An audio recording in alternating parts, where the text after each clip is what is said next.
मैं भारत का पहला मुसलमान बोल रहा हूं। मैंने देखा चांद के 2 टुकड़े हो गए और थोड़ी देर में वो फिर जुड़ गया।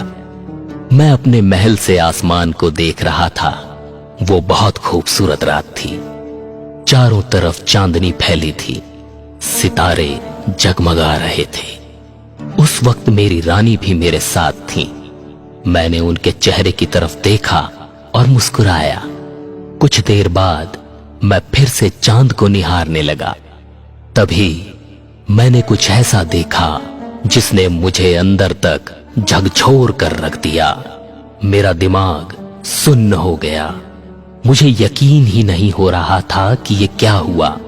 अभी तक इस घटना को मैं समझ भी नहीं पाया था कि एक और चमत्कार हो गया। मेरी आंखों के सामने कुछ देर पहले जो चांद 2 टुकड़े में बट गया था, वो वापस जुड़ चुका था। यकीन मानिए, ये मेरा वहम बिल्कुल नहीं था। मैं ख्वाब भी नहीं देख रहा था। ये सब सच में मेरे साथ हुआ। मैंने चांद को 2 टुकड़े होते देखा और वापस जुड़ते हुए भी। मैं बिना देरी किए राज दरबार पहुंचा। बड़े बड़े विद्वानों और ज्योतिषियों को बुलवाया। दरबार में उपस्थित सभी बुद्धिजीवियों के सामने मैंने उस घटना का पूरा वर्णन सुनाया। लेकिन चांद के 2 टुकड़े होकर दोबारा जुड़ने की इस घटना का रहस्य नहीं खुल पाया। यही रहस्य मुझे इस्लाम के दरवाजे तक ले गया, जहां मेरी मुलाकात हजरत मोहम्मद सल्लल्लाहु अलैहि वसल्लम से हुई। चांद के 2 टुकड़े होने की इसी घटना के कारण मैं केरल के कोडुनगल्लूर का राजा चेरामन पेरूमल मुसलमान बन गया। केरल में मेरे ही नाम से भारत की पहली मस्जिद भी बनी, जो किले के पास ही है। ये मस्जिद सन 629 में बनी, पर मैंने इसे नहीं बनवाया। इसकी कहानी भी मैं आगे आपको सुनाऊंगा। तो चलिए वापस उसी घटना पर लौटता हूं जहां से मेरी जिंदगी ने नया मोड़ लिया, या यूं कहूं कि आखिरी मोड़ ले लिया। क्योंकि ये न केवल मेरे चेरामन पेरूमल से ताजुद्दीन बनने की कहानी है, बल्कि मेरी मौत का रहस्य भी इसी कहानी में छिपा है। चांद के 2 टुकड़े होने की वो बात मुझे कचोट रही थी, पर जवाब कहीं से नहीं मिल पा रहा था।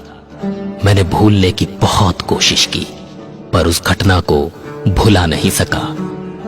मैं इसी पहेली से जूझ रहा था और एक दिन कुछ अरब व्यापारी मालाबार तट पर आए।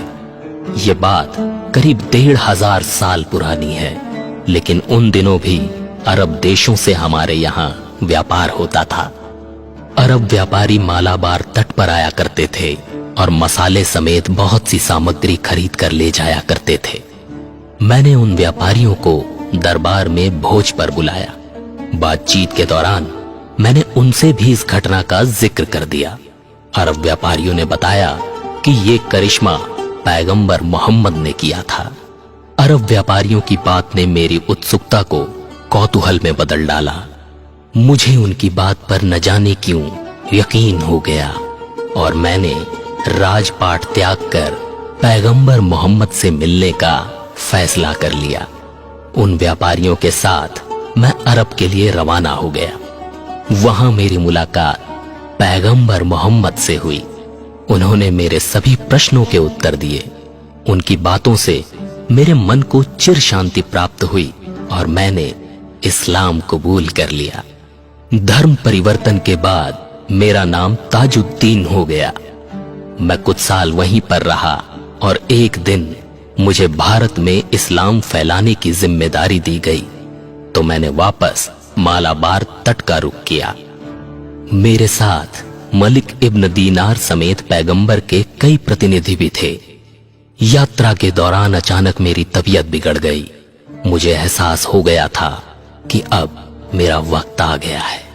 इसलिए मैंने अपने हाथों से कोडुनगल्लूर के राजा के नाम पत्र लिखकर मेरे साथ आ रहे मलिक इब्न दीनार व अन्य साथियों की मदद करने को कहा।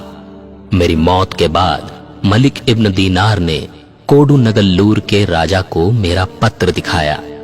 राजा ने मेरी इच्छा के मुताबिक मलिक इब्न दीनार को मस्जिद तामीर करने की मंजूरी दी और इस तरह केरल में भारत के पहले मुसलमान के नाम पर भारत की पहली चेरामन मस्जिद बनी।